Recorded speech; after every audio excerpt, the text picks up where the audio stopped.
Breaking news.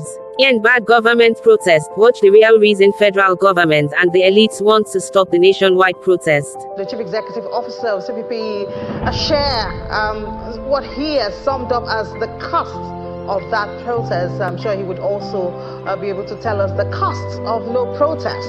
You know, as we know that a lot of Nigerians are getting desperate because of the high cost of living. We have joining us Dr. Muda Yusuf now. Dr. Yusuf, good afternoon. So I know you did share this in your release earlier about the cost, economic cost of the proposed protest if it happens. Yes, the cost will be very, very significant.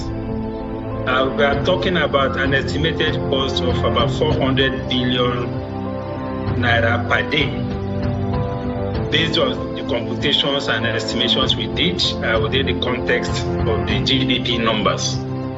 The average daily GDP for the country as we speak is about 660 billion naira per day. So we have discounted for possibilities of some sectors and some locations, particularly the rural areas, not being significantly impacted by the protest. That is how we arrived at the 400 billion. It's an estimate anyway. But the important thing is that it's going to lead, if it is not properly managed, I'm talking of the protest now, it's going to lead to major disruptions of economic activities across all major sectors of the economy. And the impact from that on the economy, on the citizens, on incomes, on jobs will be very, very severe. Already there's a lot of panic, a lot of anxiety, a lot of conferences, business meetings, workshops are now being postponed as a result of the uncertainty that has been created.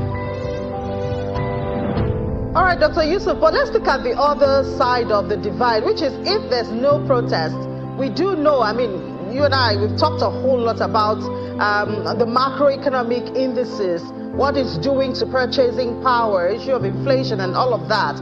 And so I guess the protest is just a way of the people trying to get the attention of the people. If there were no protest and then the people continue this way, is there a cost to that? No, the worry is not about protest.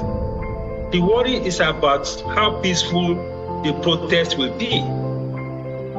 It is when the protest turns violent, that is when we will have this kind of damage to the economy.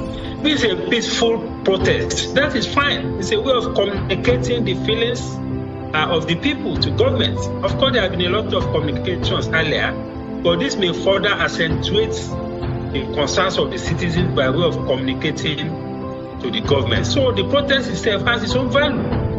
But the worry is that the protest should be managed in a way that it does not degenerate to violence.